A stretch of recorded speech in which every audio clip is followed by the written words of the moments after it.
je vous propose de partir à la découverte de cet essai de synthèse sur l'état religieux de la France que Philippe Portier et moi-même avons tenté d'établir avec le souci d'avoir pas mal de données empiriques, tant quantitatives que qualitatives, ça vient d'être souligné, mais également inscrire l'ensemble des observations des états de fait que nous relatons dans un cadre théorique, dans une interprétation globale sur le devenir du religieux dans la France contemporaine.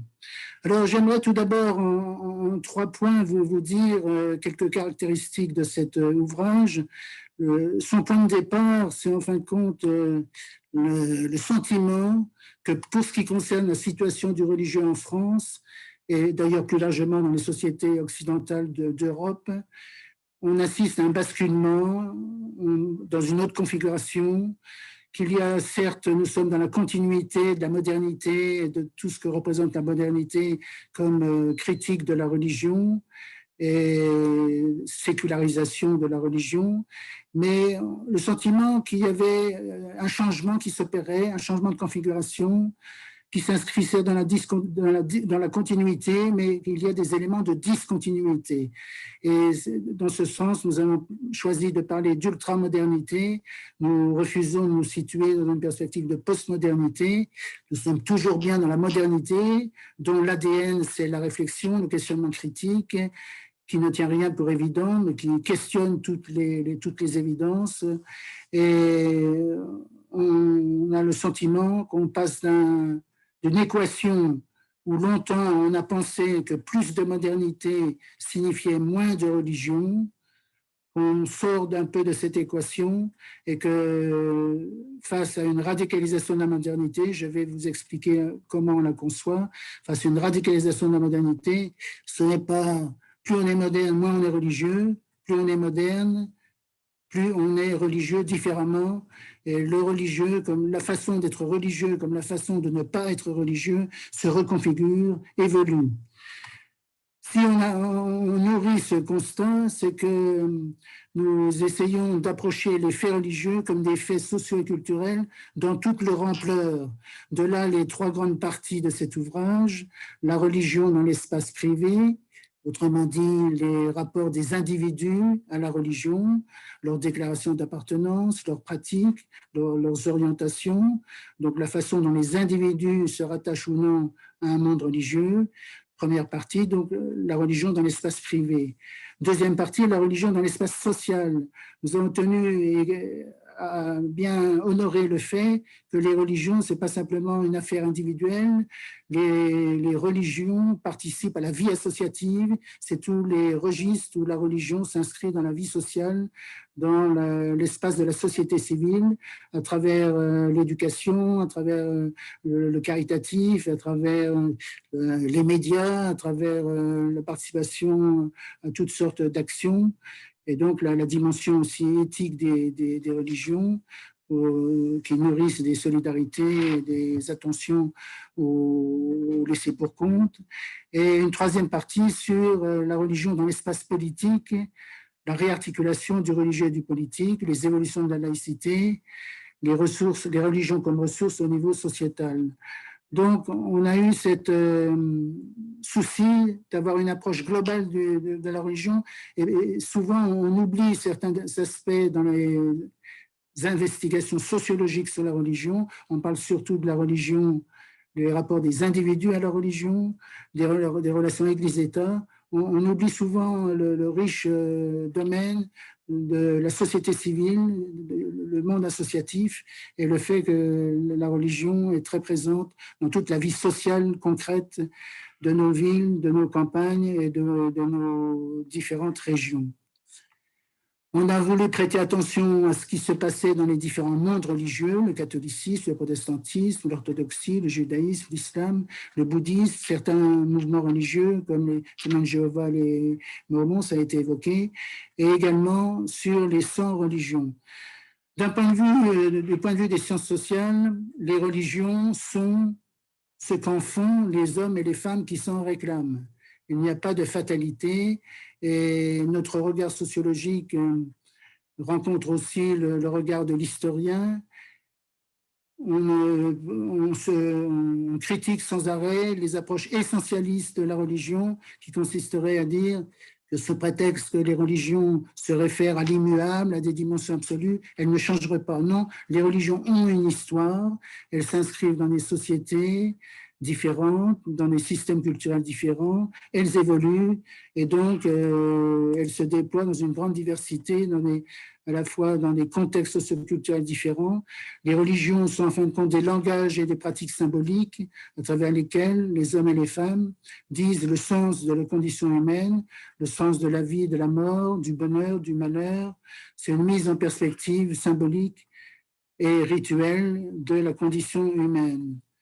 Et donc, dans cet ouvrage, nous avons donc voulu saisir les phénomènes religieux dans toute leur dimension, dans toute leur ampleur, avec le souci d'articuler les données empiriques et des cadrages théoriques pour bien montrer que les mutations du religieux participent aux mutations globales de la société. Et donc, faire de la sociologie de religion, c'est un apport à la sociologie générale. D'ailleurs, le rapport au religieux est un bon analyseur de la société. L'inscription des concepts concernant le religieux s'inscrit dans des évolutions plus globales à l'échelle donc de toute la société. On retrouve une situation analogue à la période où Émile Durkheim, Max Weber, les classiques de la sociologie se sont intéressés aux changements concernant le religieux. Là où la société changeait profondément, ils avaient repéré que c'était un changement important dans le rapport au religieux.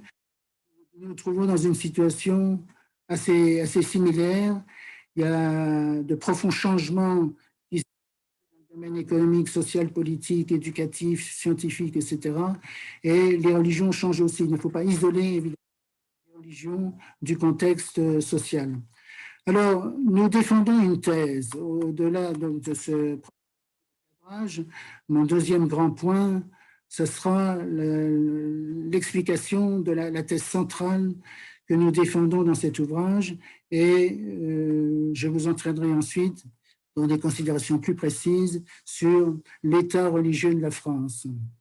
L'état religieux de la France, dont je dis tout de suite, on pourrait dire le religieux dans tous ses états, car en effet, il y a de profonds changements dans la façon d'être religieux ou de ne pas l'être. Mais nous inscrivons tout ceci dans une problématique qui est indiquée dans le sous-titre de la sécularisation à la recomposition et nous introduisons la notion d'ultramodernité. Qu'est-ce à dire? On distingue une première modernité qui est la plus connue, c'est tout le processus de civilisation qui va en gros des Lumières du XVIIIe siècle jusqu'à la fin des années 1960, au début des années 1970, exemplifié après la Seconde Guerre mondiale, parce qu'on a appelé les 30 glorieuses de l'après-guerre mondiale, avec développement économique, croissance démographique, forte espérance séculière. C'est d'ailleurs à cette époque que Raymond Aron a parlé de religion séculière. Toute cette période était portée par le récit du progrès, la promotion du changement. Et dans cette période, ça a été une conception de la sécularisation du religieux, le religieux tendant à être remplacé par le séculier. Autrement dit, le salut terrestre prenait la place du salut céleste, c'est-à-dire qu'un transfert de magistère, de légitimité du religieux au profane, au séculier. C'est la sécularisation comme transfert de légitimité, transfert de magistère. L'État est devenu l'État éducateur, les prises en charge séculières des différentes fonctions sociales par rapport aux religieux. Et donc, le séculier comme alternative aux religieux, avec une dimension d'émancipation, de promesse de bonheur individuel et collectif, et la sécularisation comme perte de pouvoir du religieux sur la société et sur les individus. C'est tout le lot classique des rapports entre religion et modernité, où on a pensé que plus de modernité signifiait moins de religieux, et que dans les années 1960, il y a même des sociologues qui ont prédit ce qu'ils ne devraient jamais faire. On ne peut rien prédire en sociologie, on peut éventuellement faire quelques prévisions, mais qui tablait sur la fin du religieux. Et lorsqu'on s'occupait de sociologie de religion, certains collègues nous renvoyaient à l'interpellation, mais vous étudiez un phénomène social en voie de disparition avancée. évidemment, ce n'est plus du tout le son de cloche que l'on entend aujourd'hui. Mais pour revenir à cette première modernité, elle fut émancipatrice, incontestablement. C'est l'affirmation de droits des individus, éducation, la promotion de l'école, la promotion du savoir, des techniques, de la science, tous les progrès que pouvaient apporter ces différents changements. Mais il ne faut pas oublier que cette première modernité, qui a été émancipatrice, qui a marqué aussi un début d'évolution sur la condition des femmes, qui s'est faite progressivement avec l'accès notamment au vote et à différentes fonctions sociales. Mais cette première modernité, elle a été aussi, il ne faut jamais l'oublier, disciplinaire. Elle a imposé de nouveaux systèmes de normes. Si elle a été colonisatrice aussi, c'est le fait colonial aussi, la première modernité, tellement on était sûr d'incarner la civilisation et le progrès que ça s'est développé dans le cadre de l'État-nation, et un État-nation qui s'est voulu colonisateur, qui a été aussi d'un certain côté marqué par la domination masculine. C'est plus tard que la condition genrée de l'être humain sera beaucoup plus questionnée, et qui se traduisait par un certain degré de pluralisme, mais un pluralisme limité aux religions dites reconnues, et en particulier le catholicisme et le protestantisme. Ça a été toute une longue histoire déjà de la rupture de l'unité religieuse d'une collectivité politique, car il y avait eu fortement territorialisation des appartenances religieuses, comme si on n'imaginait pas qu'une société puisse ne pas avoir une cohésion religieuse. Et c'était donc la doctrine de la monarchie absolue, une foi, une loi, un roi, qui concevait que la collectivité politique devait avoir une unité religieuse. L'avènement du pluralisme confessionnel avec le fait protestant ou d'autres expressions du christianisme et d'autres religions, sans oublier le fait juif, ça a été une première étape et ça a favorisé, bien entendu, la laïcisation de l'État, des institutions publiques et de l'école. Donc, je rappelle juste ce premier schéma classique de ce qu'on appelle la modernité et qui a eu tendance à réduire, à marginaliser le religieux, voire à le remplacer. Et si nous parlons aujourd'hui d'une ultramodernité, c'est bien pour montrer le fait que sans sortir de la modernité, nous entrons en quelque sorte dans une phase d'accélération de la capacité réflexive de la modernité, de son questionnement critique. Autrement dit, dans l'ultramodernité, c'est une radicalisation de la modernité, une modernité qui se désenchante elle-même, qui désenchante les idéaux séculiers dans lesquels elle s'est exprimée, des idéaux séculiers qui ont perdu leur aura, en particulier un désenchantement du politique, des promesses du bonheur individuel et collectif à travers l'espérance révolutionnaire ou des changements socio-économiques radicaux. Donc, on a les promesses de la terre, les promesses séculières qu'on a prétendu remplacer les promesses religieuses, se sont avérées elles-mêmes désenchantées, désutopisées.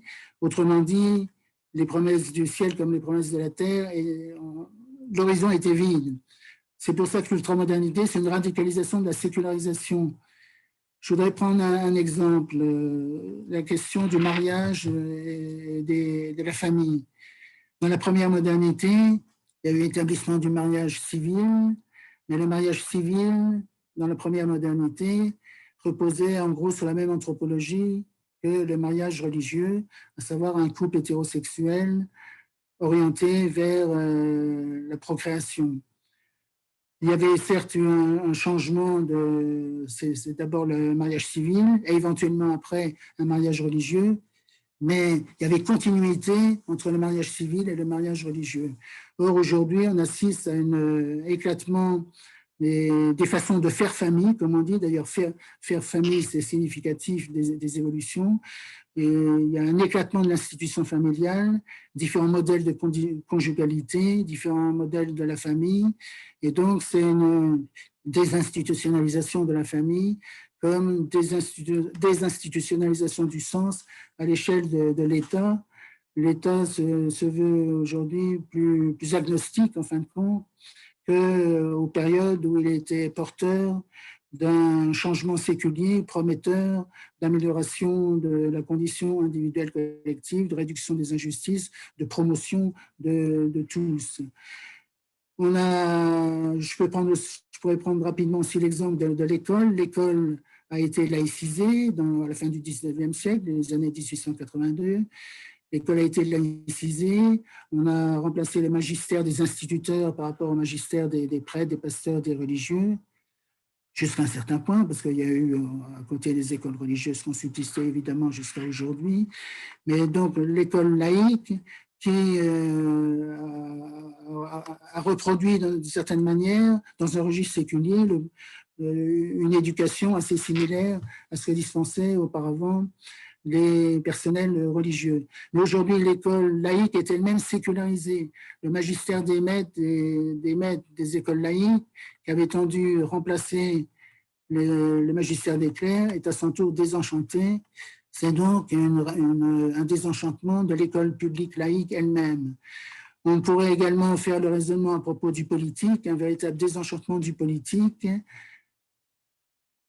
l'affaiblissement de son pouvoir d'entraînement vers des jours meilleurs et une inquiétude par rapport aux capacités des politiques à changer véritablement les choses.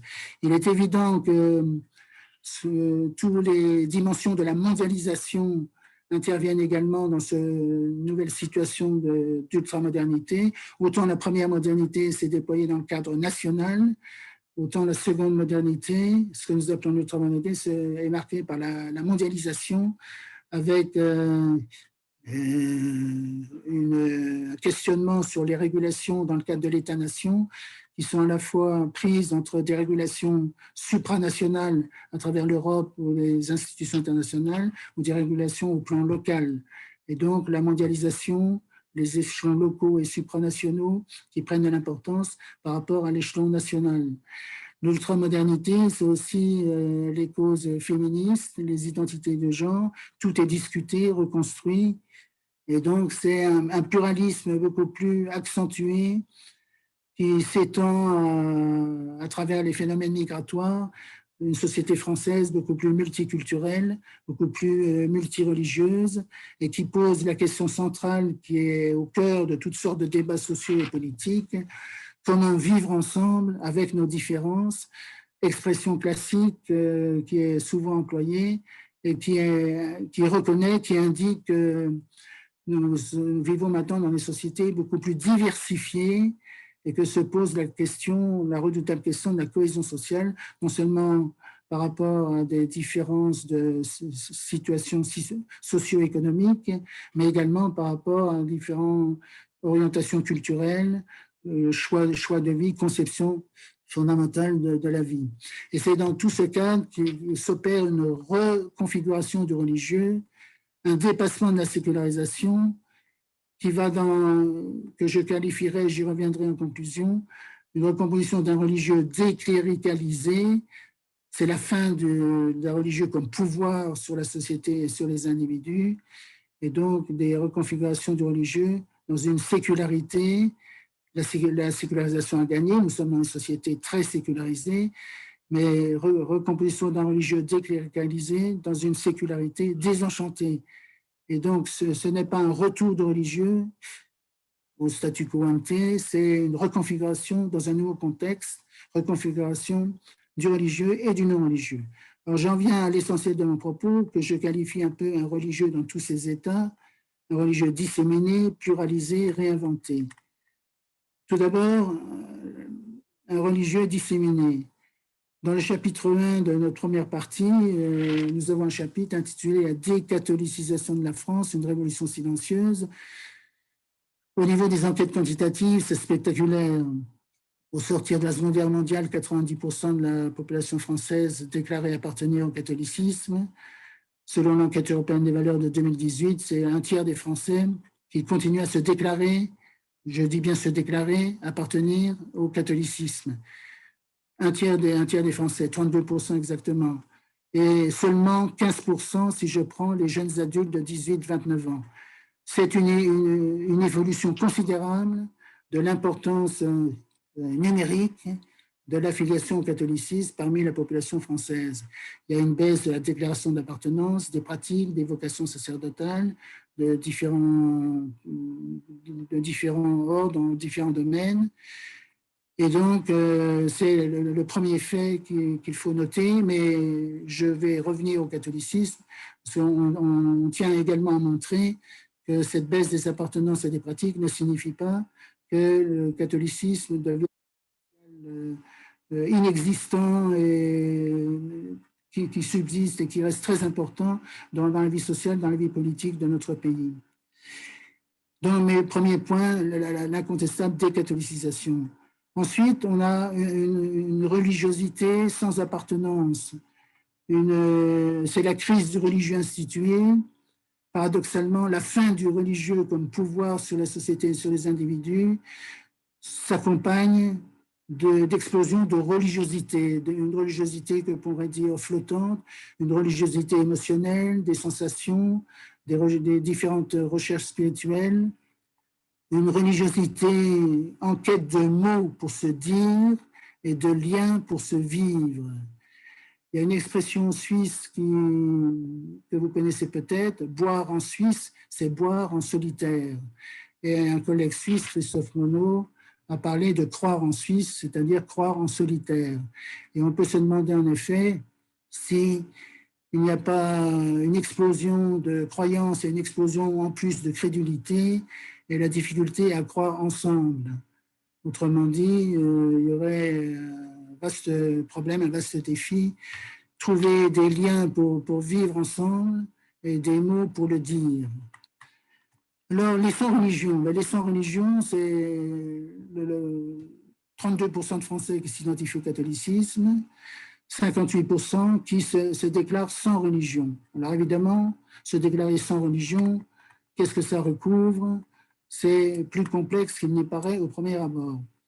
Les enquêtes quantitatives distinguent parmi les sans-religion les athées convaincus, et il y a 21% dans la population française qui se disent athées convaincus, les autres sans religion se déclarant tout simplement sans religion.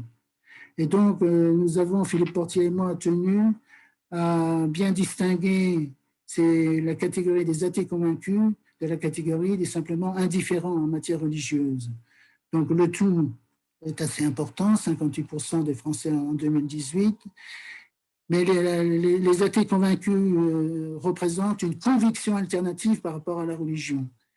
Et c'est pour ça qu'à l'échelle européenne en particulier, on parle toujours des religions et convictions pour intégrer les personnes qui se reconnaissent dans une philosophie non religieuse de l'homme et du monde. Mais parmi ces athées convaincus, il faut encore aller plus loin dans la distinction.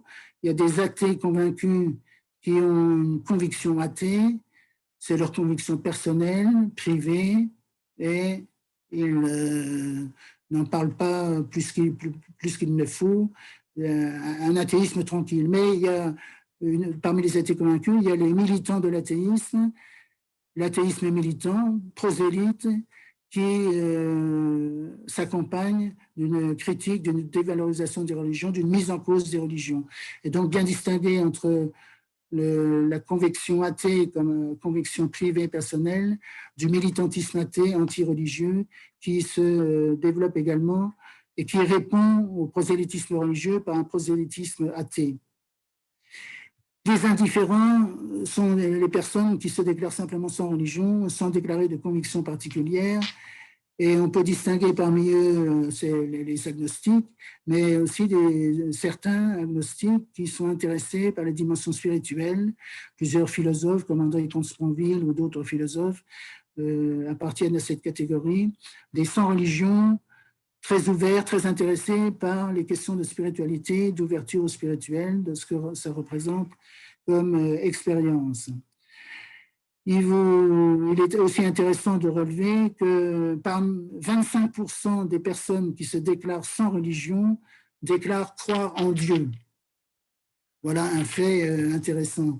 Et on tend à opposer la spiritualité comme lieu avec un coefficient positif, opposé à la religion, qui est perçue socialement comme étant plutôt de l'ordre de la contrainte, de l'obligation et de l'aliénation de sa liberté individuelle. Un paysage religieux donc disséminé, fortement pluralisé, avec une pluralisation externe accentuée, avec le fait qu'à côté du catholicisme, il y a aujourd'hui, alors qu'en 1980, il y avait seulement 3% de Français qui déclaraient une autre religion, en 2018, c'est 10% des Français qui déclarent une autre religion, et en particulier une autre religion que le catholicisme, et en particulier 18% des Français de 18 à 29 ans. Autrement dit, parmi les adultes de 18-29 ans, 18% qui déclarent une autre religion, c'est plus que les 15% de 18-29 ans qui se déclarent catholiques.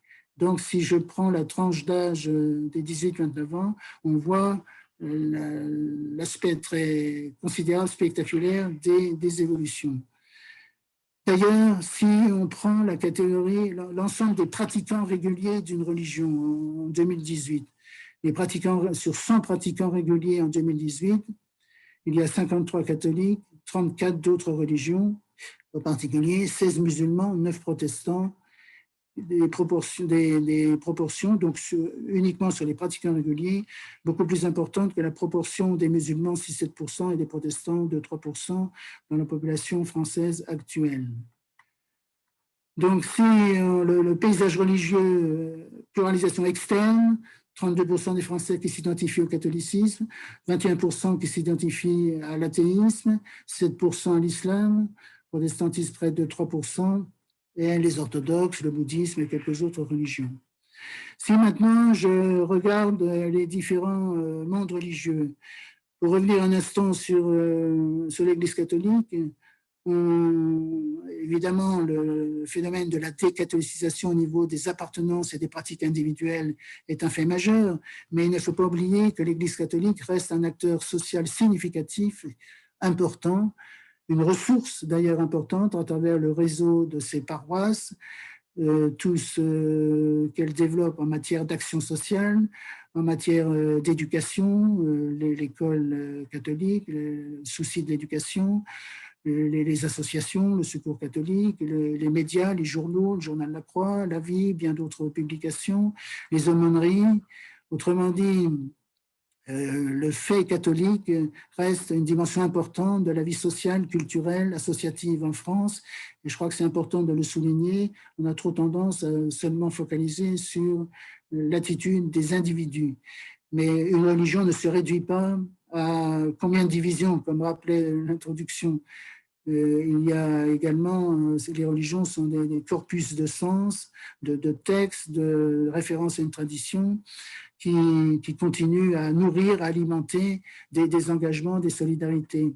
Et en particulier, Philippe Portier et moi avons tenu à souligner que le catholicisme, lui, le protestantisme, d'autres religions, chrétiennes en particulier, le judaïsme également, fournit des réflexions, des interpellations sur les trois questions fondamentales qui sont au centre des débats publics aujourd'hui. Le pluralisme culturel lié au mouvement migratoire, le fait que la société française est devenue beaucoup plus multiculturelle et que ça suscite des résistances, ça suscite des négations, ça suscite des polémiques, ça suscite des réactions souverainistes, nationalistes, comme si on se sentait envahi par d'autres cultures. Donc, le pluralisme culturel lié au mouvement migratoire, voilà un premier thème, sous le titre, souvent chez les chrétiens, de l'accueil de l'étranger, de la réflexion sur l'accueil des migrants, traitement humain des migrants et des problèmes qu'ils rencontrent. L'intervention des groupes religieux est très importante dans ce domaine. Le domaine de la bioéthique, avec tous les questions que cela apporte, même si les points de vue des religions, et en particulier le point de vue du magistère catholique, n'est pas retenu dans les décisions prises par le politique, mais les religions fournissent des réflexions, des interpellations sur ces questions qui questionnent, oui, nous pouvons le faire, mais est-il raisonnable de le faire? Autrement dit, le possible n'est pas forcément le souhaitable, et les éléments de réflexion fournis par les religions permettent de se questionner sur la fin de vie, sur le début de la vie, sur les risques d'eugénisme, les risques d'euthanasie, les religions comme interpellateurs éthiques dans une société qui risque de ne plus faire de ne faire plus grande place au questionnement éthique. Et troisième domaine d'intervention du catholicisme et d'autres religions, la mémoire collective engendrée par les insuffisances de ce qu'on présente comme le futurisme. Comment donner sens à ce qui a contribué à nous faire ce que nous sommes et l'intégrer dans un récit cohérent. Donc, le catholicisme, même s'il y a une désaffiliation au niveau des individus, élément important dans la vie sociale et dans les débats publics. Les autres religions, bien entendu aussi, en particulier, on peut maintenant passer en revue le judaïsme qui reste micro-minoritaire, mais qui est fortement présent dans l'actualité. Un judaïsme français qui est depuis quelques décennies à majorité séfarade, avec l'apport des Juifs d'Afrique du Nord et donc de tout le monde juif séfarade, et d'une pratique plus marquée du côté des séfarades par rapport aux Ashkénazes, et marquée par la question de l'antisémitisme. On le rappelle dans notre livre, 11 personnes sont mortes en France parce qu'elles étaient juives entre 2006 et 2018. Et le fait majeur qui suscite la réflexion, la majorité des enfants et des jeunes juifs ne sont pas scolarisés dans l'école publique laïque, mais soit dans les écoles juives, certaines sous contrat, d'autres qui ne sont pas sous contrat, et également dans les écoles catholiques. C'est seulement une minorité des élèves juifs qui sont scolarisés dans l'école publique laïque. Et un rabbin m'expliquait qu'il ne se sentait pas à l'aise en tant que juif dans maintes écoles publiques laïques. Voilà un fait, c'est un constat.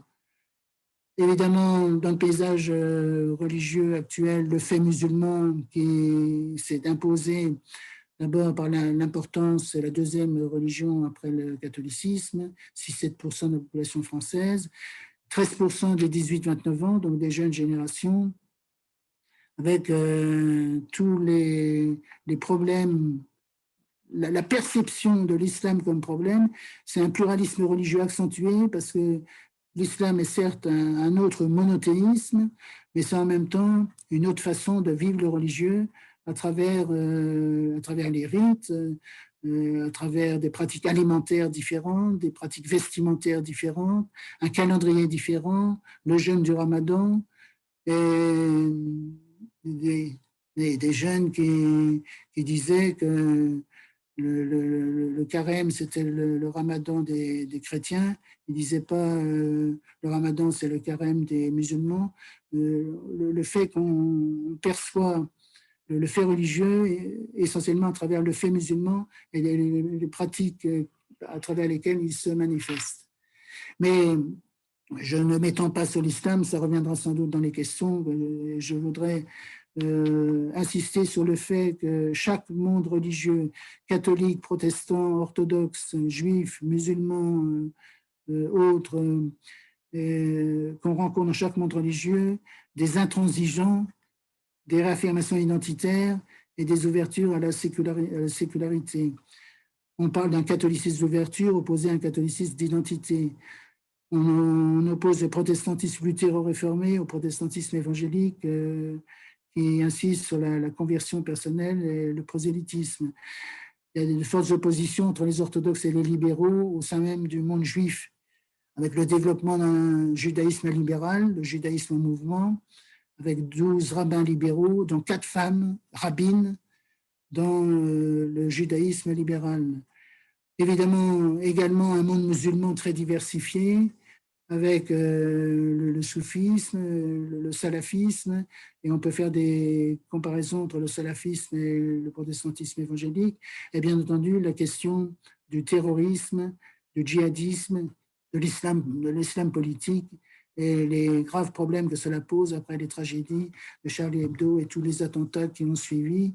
Et donc, tout le débat sur est-ce que, comme le souligne Olivier Roy, c'est une radicalisation qui prend sa source plutôt dans des discriminations socio-économiques et qui est ensuite habillée seulement à travers le référentiel musulman, ou est-ce qu'il y a aussi un véritable islamisme politique puisant aux sources mêmes des textes et de la tradition musulmane, thèse que soutient plutôt Gilles Kepel.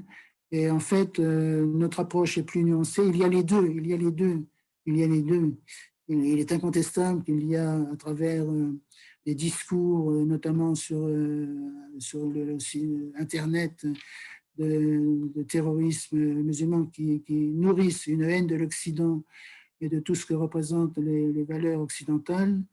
C'est une réalité et qui peut ensuite nourrir des passages à l'acte, mais il faut toujours bien distinguer entre les visions religieuses radicales et les éventuels passages à l'acte, le passage à l'acte étant évidemment le seuil qui soulève énormément de questions et qui justifie la vigilance des pouvoirs publics dans ce domaine.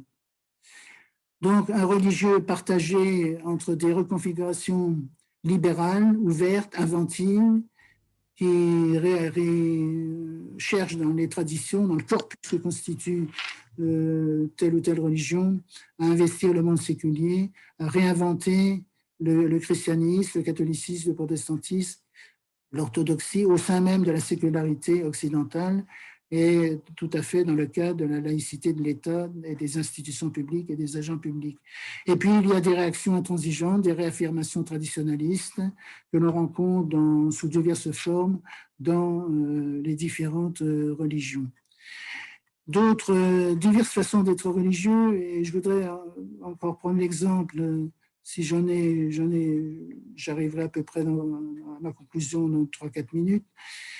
Comme dans les autres façons d'être religieux, on a voulu montrer qu'il y avait aussi, dans ce temps d'incertitude, car l'ultramodernité, c'est le temps des incertitudes qui s'opposent aux certitudes modernistes de l'époque de la première modernité. Et donc, dans les différentes façons d'être religieux, il y a des religions de certitude. Et si je prends le cas des témoins de Jéhovah, qui sont micro-minoritaires, mais il y avait 10 000 témoins de Jéhovah à la fin des années 1950. Il y en a 155 000 aujourd'hui, en 2018 plus exactement. Donc, le nombre des témoins de Jéhovah a été multiplié par 15 de 1950 à nos jours. Les Mormons étaient 1000 Mormons en 1950 en France. Il y en a 38 000 aujourd'hui en France. Et beaucoup plus si on intègre la Polynésie française où il y a beaucoup de Mormons. Et il y a eu l'inauguration d'une sorte de cathédrale mormone, le temple du Chênay, près de Versailles, en région parisienne. Donc voilà 2 exemples de religieux de certitude qui sont des multinationales religieuses avec un pack d'éléments à croire et qui contrôlent les pratiques de leurs membres. C'est donc un contrôle social serré.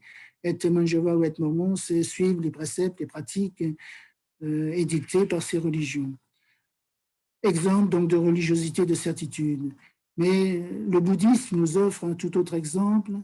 Et le bouddhisme qui représente à peu près quelques 600 000 personnes, mais la notion d'appartenir au bouddhisme est complexe et on n'appartient pas au bouddhisme comme on appartient au catholicisme, au christianisme ou à une autre religion.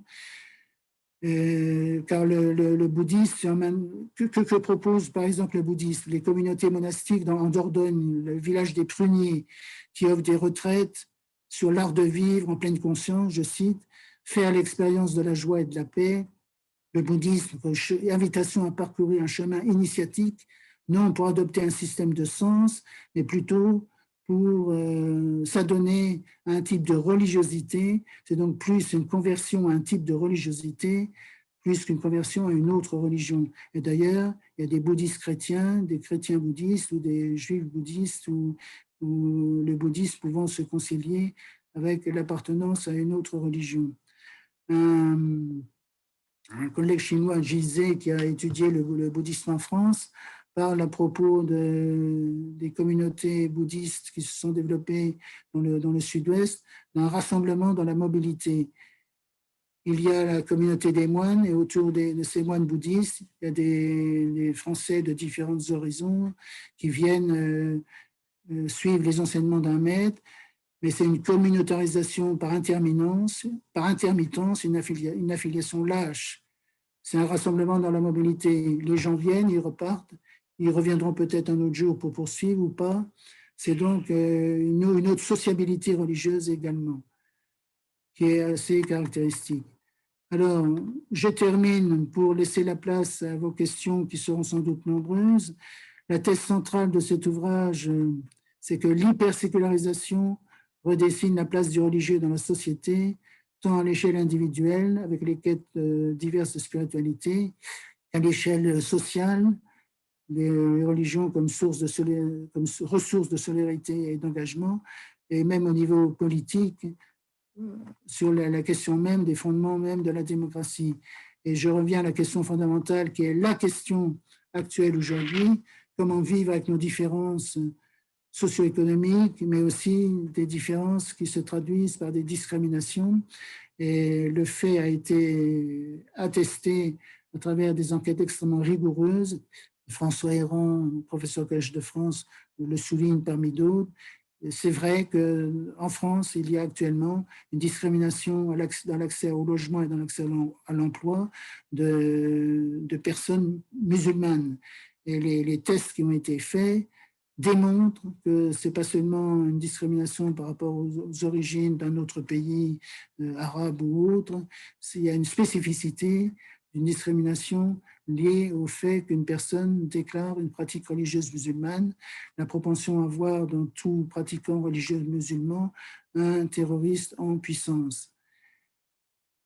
Il y a un formidable développement des rencontres et des dialogues interreligieux, ça a été évoqué dans la présentation. En particulier, on est frappé de l'intérêt manifesté par ces dialogues et rencontres interreligieuses par les autorités civiles, en particulier les autorités municipales, la mise en scène de tables rondes avec les différentes religions et éventuellement des représentants de conceptions séculières de l'homme et du monde ou de la franc-maçonnerie sont prisés, tend à être développés.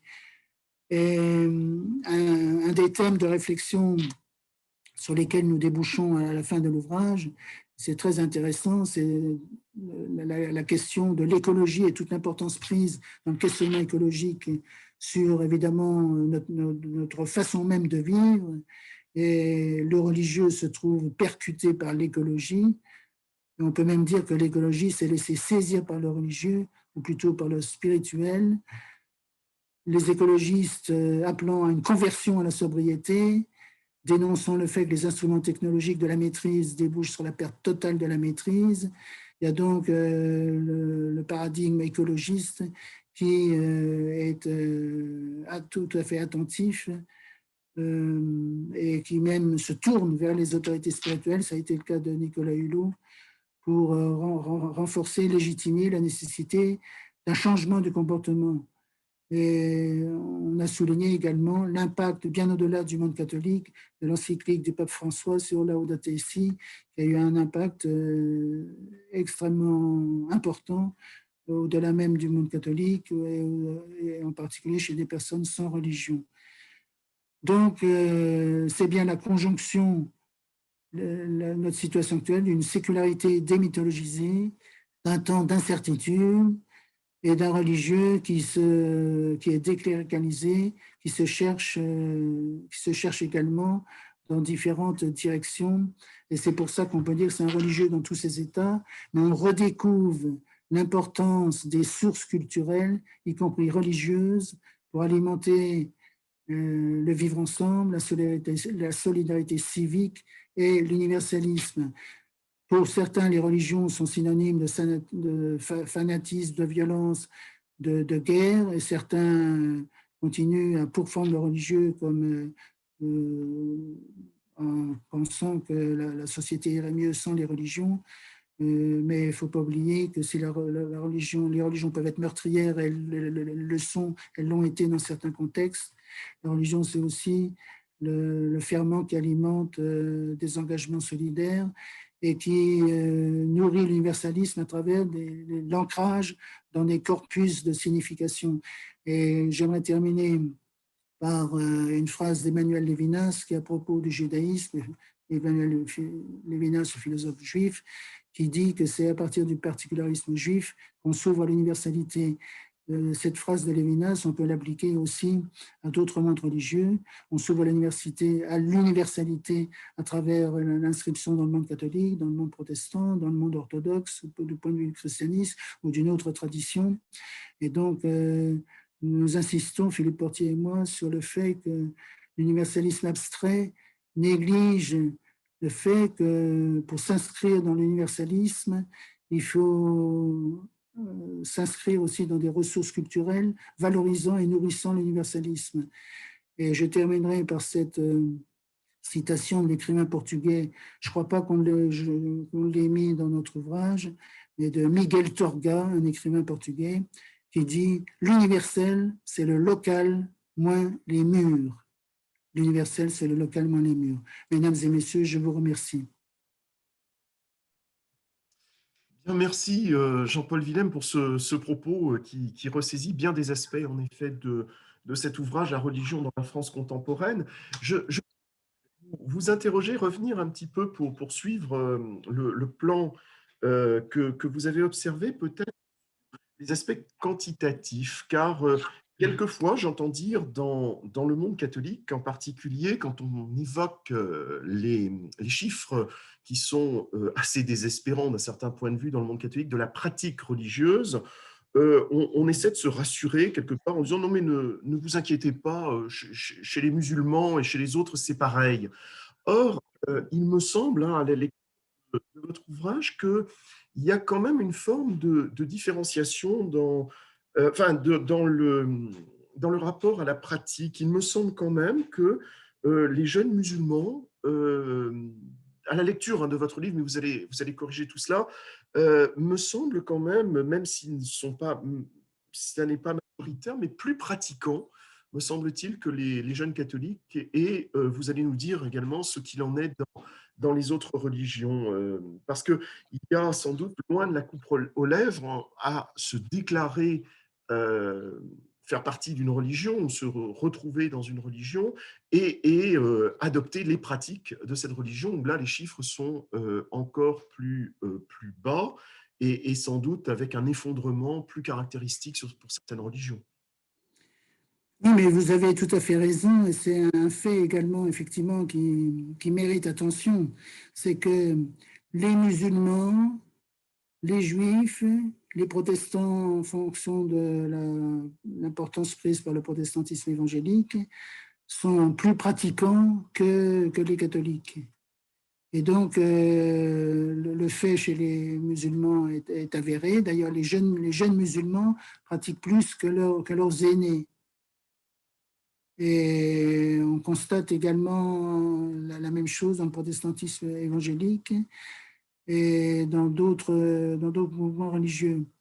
Donc, c'est également le fait que des religions qui restent minoritaires comme les musulmans, donc 6-7%, deviennent score à des pourcentages plus élevés si on prend les pratiquants, si on prend les jeunes générations.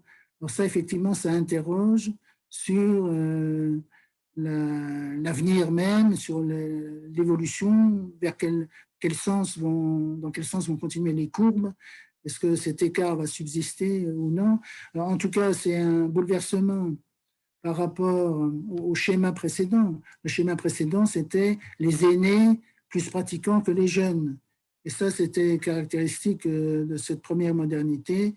les jeunes qui peu à peu se sécularisaient. Et la sociologie du catholicisme, comme vous savez, a commencé par ces constats du chanoine Boulard, Gabriel de Braz, dans ses études sur la situation de la pratique religieuse en France, dans le monde catholique.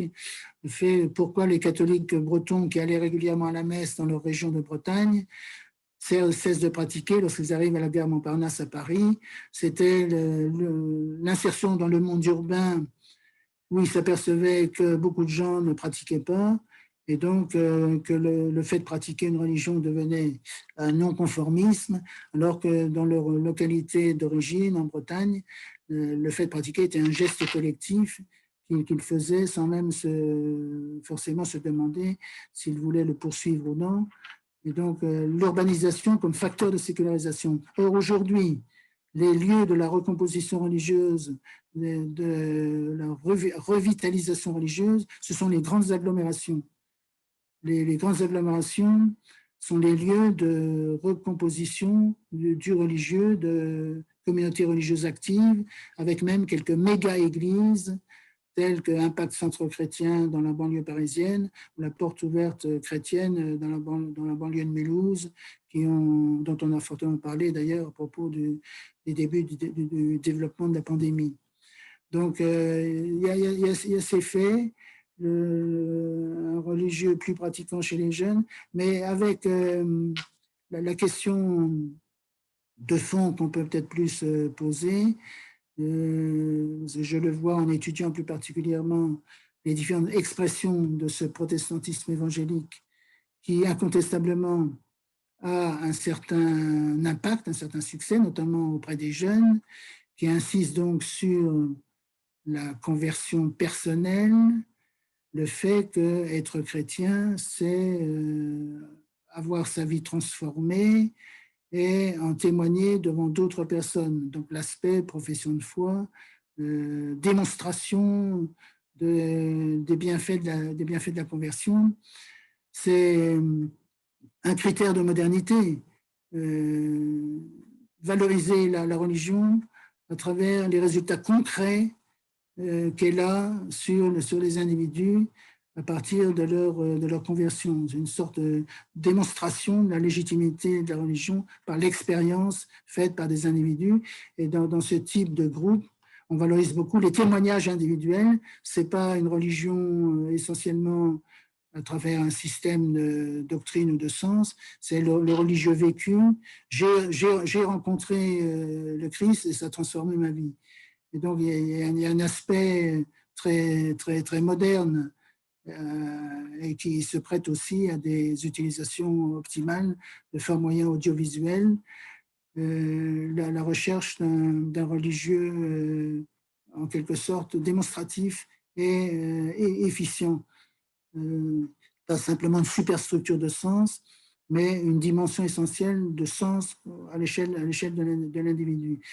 Mais en même temps, en poussant un peu plus loin l'analyse, je constate qu'il y a un protestantisme évangélique classique qui était bien connu en France à travers les protestants baptistes, les méthodistes et quelques autres familles protestantes évangéliques classiques. Mais le protestantisme évangélique très multiculturel que l'on voit se développer dans la grande banlieue parisienne à travers toutes sortes d'assemblées de diverses populations, c'est une sorte de culte de la religiosité pour elle-même. Donc, se pose la question d'un religieux qui se base sur l'expérience, sur l'émotion, sur la sensation, mais quel est le langage de ce religieux? En quoi s'inscrit-il dans un langage et dans des médiations de sens avec, pour réfléchir au contenu même de la foi religieuse et de ce qu'elle implique. Donc, ça pose les différentes formes de religiosité qui se développent posent diverses questions. Mais là, j'étends un peu, j'élargis la question. Je n'ai répondu que partiellement à votre question. Je m'en excuse. Non, pas du tout, comment Jean-Paul Willem. Le, comment je voulais vous interroger aussi sur un point que vous n'avez pas jusqu'à présent abordé et qui figure pourtant dans l'ouvrage. Ce sont les conséquences politiques en termes de préférences politiques et partisanes des religions. C'est-à-dire le fait d'appartenir à une religion fait-il davantage voter à droite ou à gauche ou au centre ou pas voter du tout? Enfin, comment est-ce que l'espèce de pulvérisation du paysage religieux que vous avez décrite correspond également au reflux eh bien, de toutes ces presque lois sociologiques auxquelles nous étions tellement habitués, c'est-à-dire quand on était catholique, on votait à droite, quand on était juif, on votait plutôt à gauche, quand on était protestant, on était plutôt à gauche, enfin, etc. Et est-ce que les cartes qui ont peut-être bercé certaines de nos études en sciences politiques, en particulier les cartes du chanoine Boulard, finalement, qui avait presque une transcription politique, et ça, on pouvait le faire remonter à la grande césure révolutionnaire autour de la religion, la prestation du serment autour de la constitution civile du clergé. Est-ce que tout ça, ça vaut encore dans la France du XXIe siècle? Oui, très, très bonne question. Alors évidemment, ça valait énormément, hein, comme vous savez, parce que les démonstrations de Guy Michelin et Simon sur plus on va à la messe, plus on vote à droite, hein. C'était la corrélation très remarquée, très prisée, observée et vérifiée par pas mal d'enquêtes. Alors, tout ne disparaît pas de cet héritage d'affinité élective entre telle religion et telle sensibilité politique. Mais il y a des évolutions. Alors, bien entendu, il y a eu le développement de catholicisme social, catholicisme de gauche, avec d'ailleurs un ouvrage très intéressant de Jean-Michel Hegel et Denis Pelletier sur les chrétiens de gauche. Et donc, il y a une relative pluralisation des préférences politiques du monde catholique, mais la tendance d'une affinité avec la droite politique perdure et s'est réalimentée à travers la question du mariage gay et les questions de bioéthique. Et donc là, il y a de nouvelles façons, il y a à la fois une certaine relativisation, mais en même temps réalimentation de l'affinité catholicisme et vote à droite. Concernant les minorités juives, protestantes, musulmanes, alors les musulmans qui votaient plus à gauche, mais ce n'est plus aussi systématique. Alors la minorité protestante vote comme comme la population française. Il y a eu, on peut dire, il y a presque plus de traces, même si ça subsiste chez en particulier les protestants réformés, d'une préférence pour les orientations de gauche. Mais on peut dire que la minorité protestante reproduit les différentes proportions, en gros, des préférences politiques des Français. Donc, se coule dans le modèle général, mais avec des évolutions et des changements, parce qu'il y a des questions sociétales telles que le mariage pour tous, les questions de bioéthique, la question des phénomènes migratoires et de l'islam politique, euh, contribuent à reconfigurer les affiliations électives entre telle religion et telle orientation politique.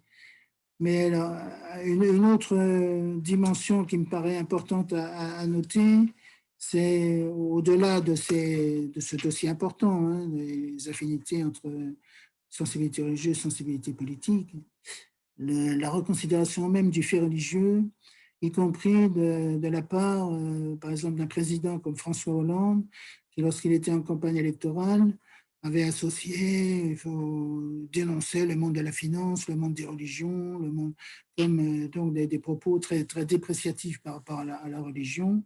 Or, ayant eu l'occasion d'apprécier le rôle des religions dans leur accompagnement, leur attitude face aux attentats terroristes comme Charlie Hebdo et dans d'autres lieux, Bataclan, etc.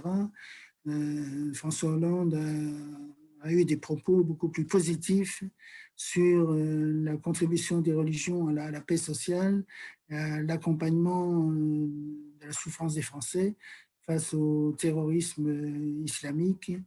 Et il a eu des propos officiels tout à fait positifs sur la contribution des religions.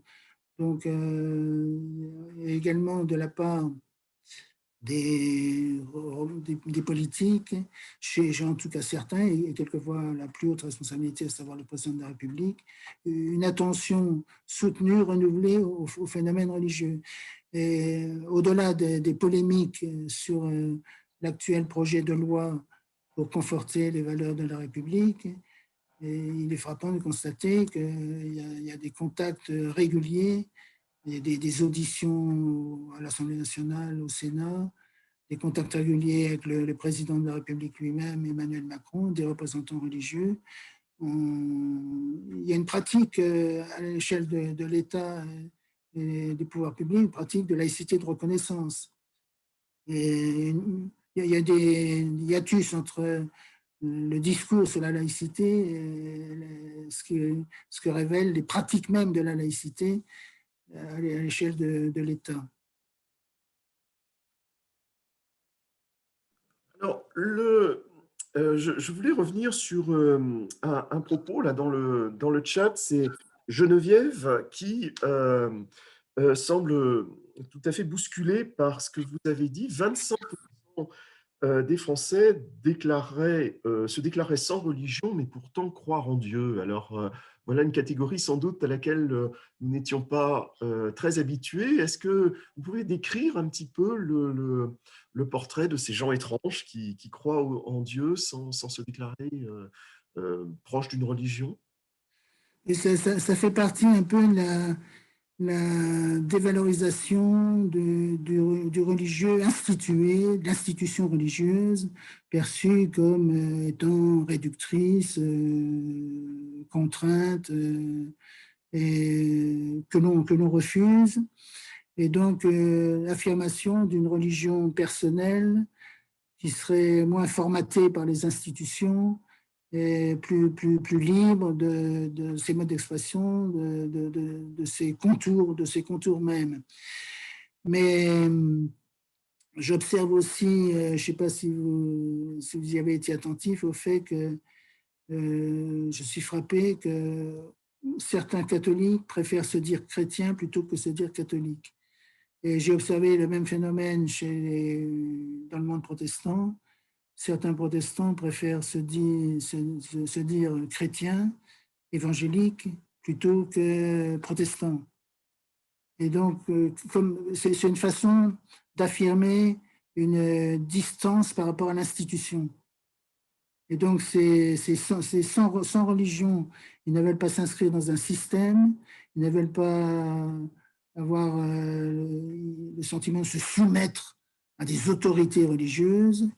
Ils affirment librement leur religion, un rapport à Dieu qui se distancie du religieux institué. Ma conception de Dieu, je l'ai personnellement et je tiens à la développer personnellement sans contrainte et sans injonction, quelle qu'elle soit. Ça fait partie des faits qui nourrissent ce religieux hors religion, en quelque sorte. Janine, qui assiste à cette visioconférence, se demande, c'est une question que j'ai déjà entendue plusieurs fois à l'abbaye de Saint-Jacques, si tout le monde croit en son Dieu avec peut-être un peu moins, mais enfin au moins pour certains un horizon de certitude, alors que comment rendre possible une fraternité avec plusieurs dieux au fond? Et là, on touche peut-être aux questions que vous avez juste petit peu abordé, les questions de l'œcuménisme ou du dialogue interreligieux. Peut-être peut-on cette pratique qui se développe dans notre pays. Oui, ça c'est effectivement une évolution considérable, même si on peut toujours critiquer les dialogues et rencontres interreligieuses en marquant leurs limites ou le fait qu'il y a des professionnels un peu de ce type de rencontres. Mais elles sont en fait extrêmement importantes, car le grand défi actuel, c'est la possibilité de pouvoir vivre son ancrage dans une tradition religieuse déterminée, dans un monde pluraliste, où il y a d'autres croyants, d'autres incroyants. Et donc, comment renoncer au monopole de la vérité, comment s'ouvrir à la pluralité des vérités, tout en maintenant son ancrage dans une tradition particulière. Donc le défi du pluralisme est considérable, aussi bien à l'échelle théologique des penseurs du christianisme qu'à l'échelle des fidèles qui doivent apprendre à décliner leur foi dans un monde religieux où il y a d'autres religions et d'autres des affirmations non religieuses. Le défi, je l'ai exprimé plusieurs fois de la sorte. Autant dans les années 1950, le fait de ne pas être religieux était un non-conformisme. Dans une société où il y a une majorité de 100 religions, le fait d'être religieux ou de pratiquer une religion est devenu un non-conformisme. Le conformisme étant le fait de ne pas avoir de religion, de ne pas avoir d'appartenance. Certains identifiant toute appartenance à un renoncement à sa liberté. Et donc ça, il y a tout le poids social d'une représentation sociale de la religion comme pouvoir, comme contrainte. Et quand je dis qu'il y a un développement d'un religieux décléricalisé, ce religieux se développe certes, mais il continue chez certains, cette représentation du religieux comme pouvoir, comme contrainte, reste forte et constitue une sorte de frein à l'abord même du religieux. Alors, j'ajoute le problème de plus en plus observable que les responsables à différents niveaux, en particulier politiques et parmi les mêmes, y compris au niveau le plus élevé, n'ont maintenant, pour leur majorité, n'ont plus reçu de socialisation religieuse. Et donc, ils n'ont pas appris la religion à travers la socialisation dans un monde religieux.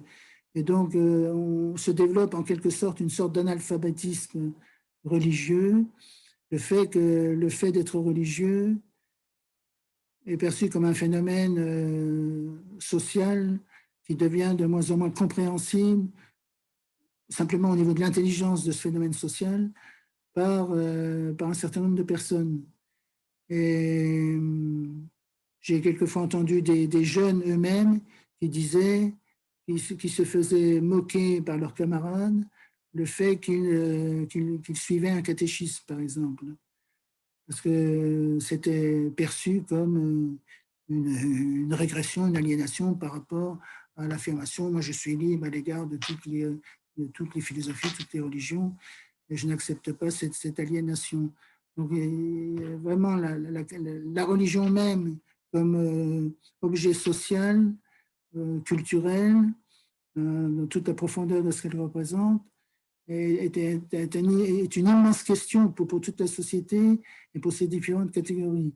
Et ça devient particulièrement frappant dans la société française, avec des sorties quelquefois sur la religion qui démontrent l'ignorance et la mécompréhension du phénomène religieux lui-même.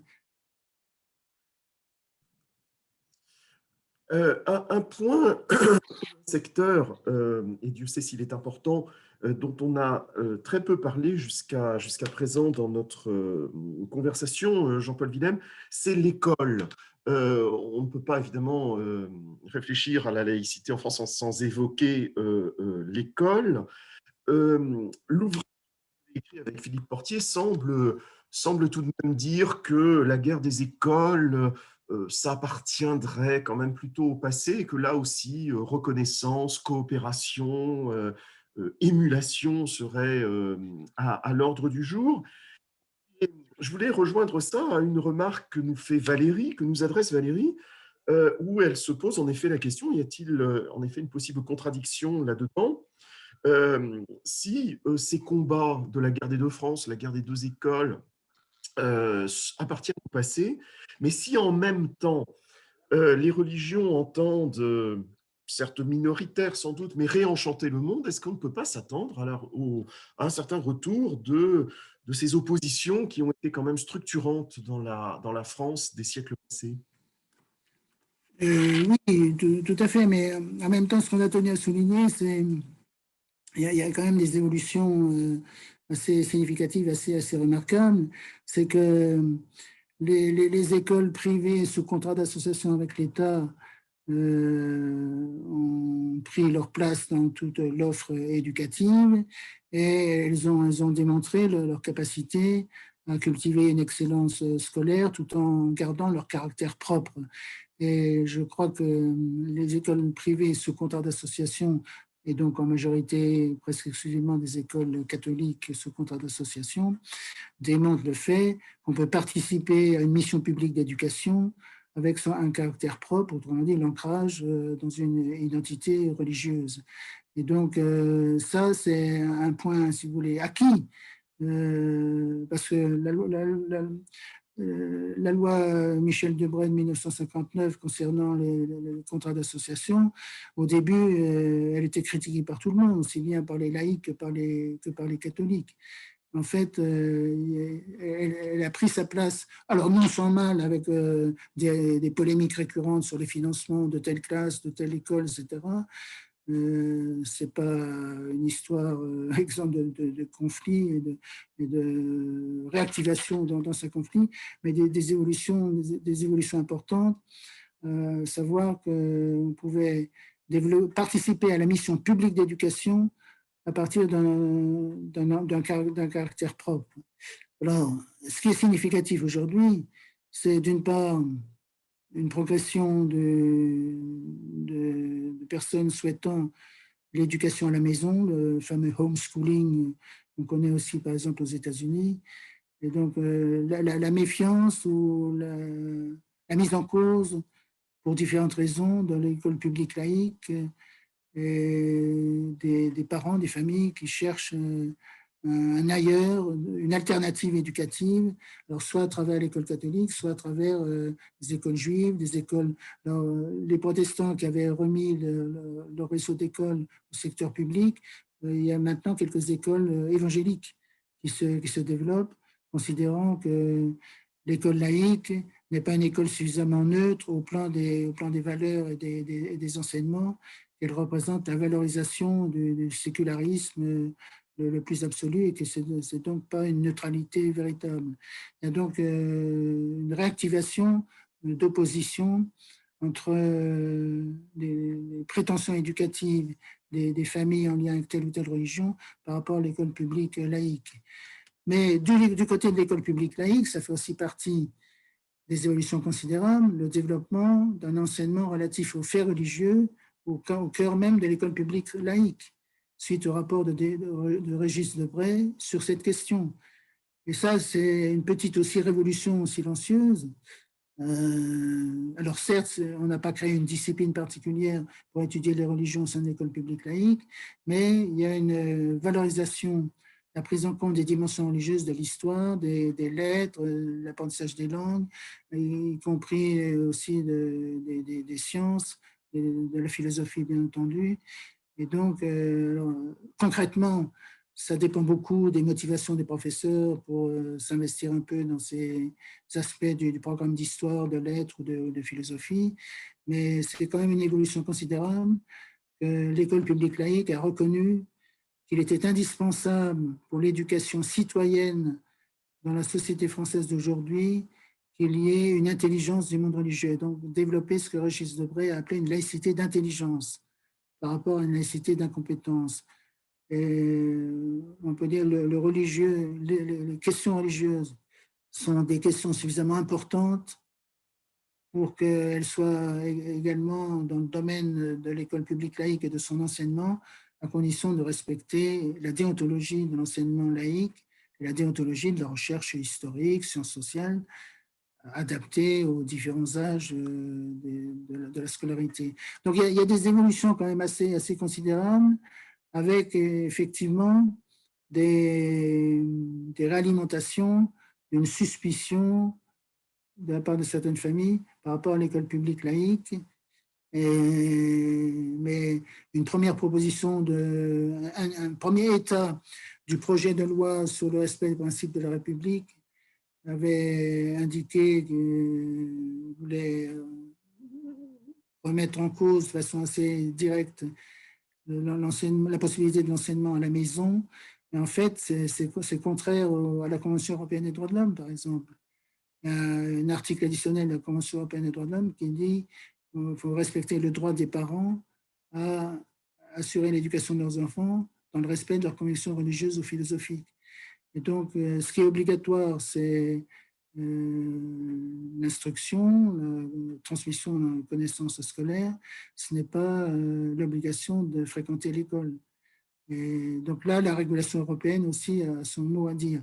Donc voilà, il y a à la fois des changements et c'est vrai des réactivations avec une dimension conflictuelle, notamment l'école à la maison et le développement aussi de quelques écoles musulmanes, avec également, je l'ai signalé, beaucoup ici d'écoles juives pour la population juive.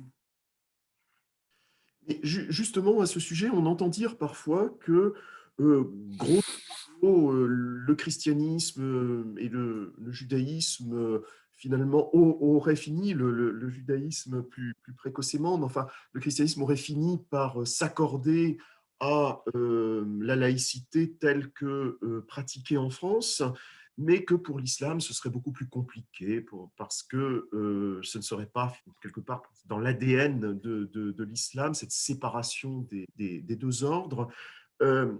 Qu'en est-il sur le terrain, finalement? Qu'est-ce que le sociologue observe en la matière? Parce que je ne crois pas qu'on pourra répondre à cette question ce soir, de savoir si l'islam est fait ou pas pour la laïcité. C'est sans doute pas notre objet, mais au fond, est-ce que vous constatez des différences, ou est-ce que finalement, cette laïcité que l'on dit parfois à la française, enfin, cette séparation des ordres, elle est évidemment de plus en plus admise au sein des religions?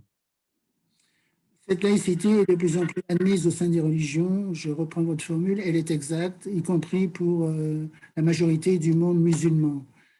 Il y a eu aussi quelques écoles, alors il y a quelquefois la multiplication de difficultés ou d'obstacles à franchir pour que la création de nouvelles écoles musulmanes, au fin ensuite qu'au bout de 5 ans, elles demandent un contrat d'association.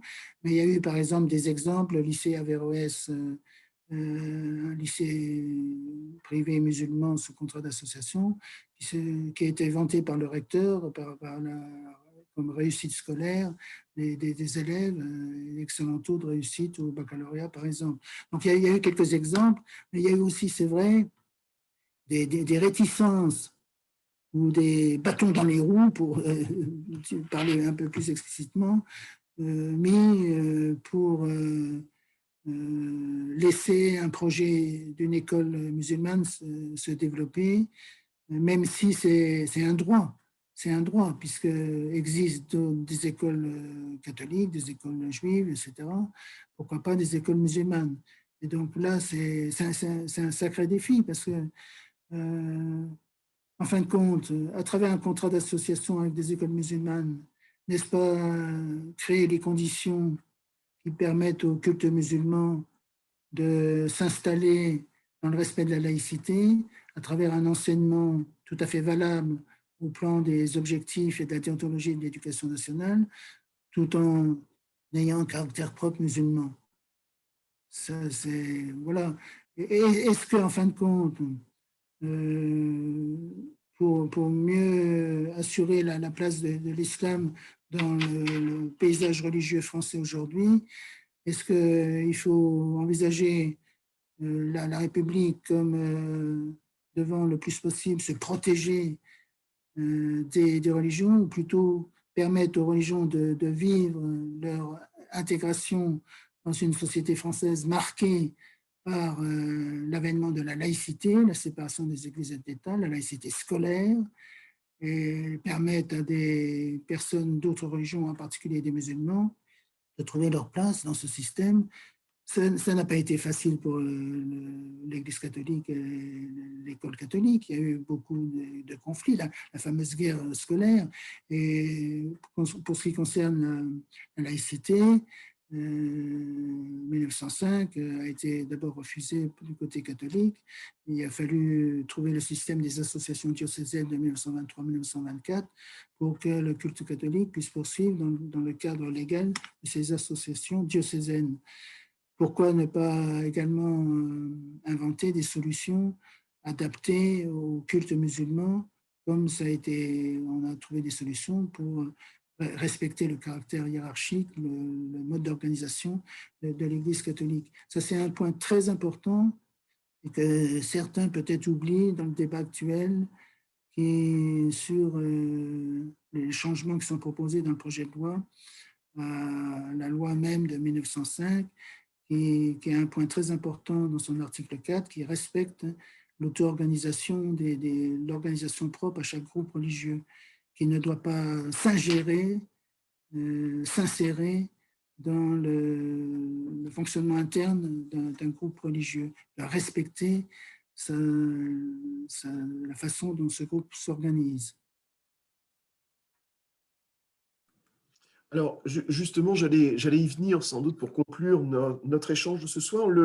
Il me semblait en effet que le législateur voulait conduire justement les groupes religieux à adopter davantage le statut des associations cultuelles relevant de la loi de 1905 plutôt que le statut des associations enfin, classiques ou congréganistes 1901 finalement.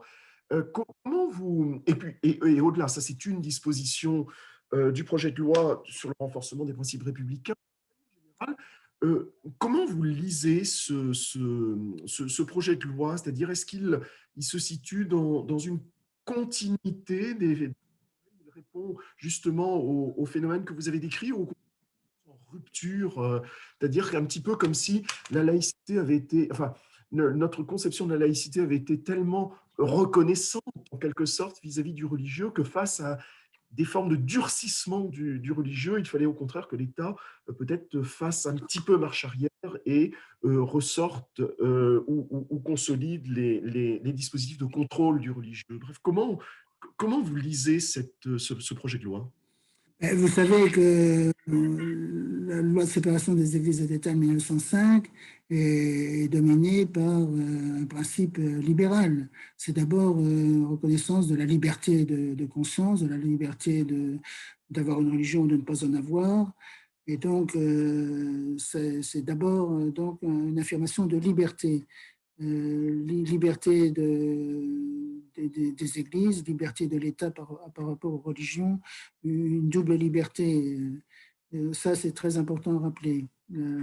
La dominante libérale de la loi de 1905 à l'origine.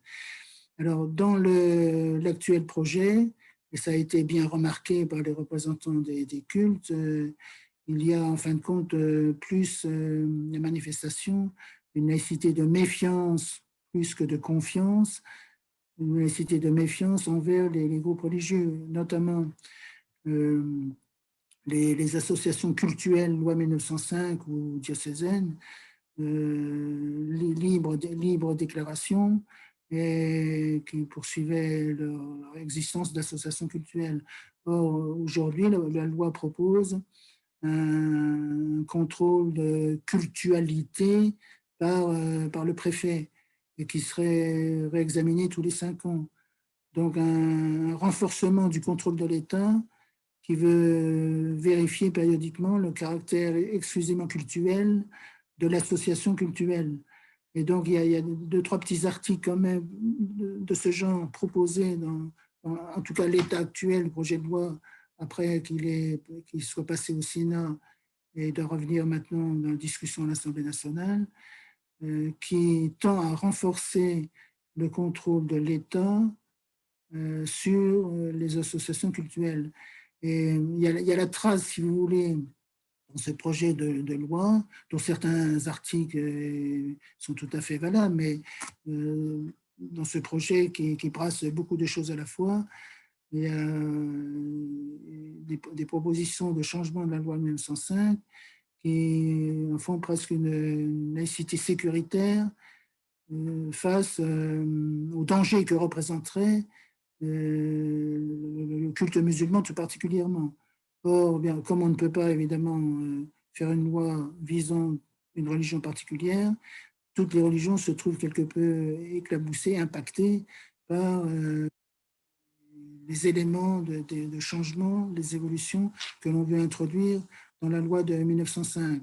Donc, ça a suscité des interpellations, des inquiétudes formulées par les représentants des cultes lors de leurs auditions à l'Assemblée nationale et au Sénat sur ces questions.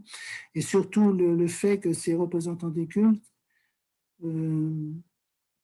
se demandaient pourquoi on veut plus renforcer les contrôles sur les associations cultuelles par rapport aux associations de loi 1901, aux associations de sport, aux associations dans d'autres domaines, comme si le fait d'être une association religieuse représentait plus de danger ou de contrôle, par exemple, de transferts financiers, alors que pourquoi ne pas adopter la même attitude par rapport aux associations sportives ou à d'autres associations.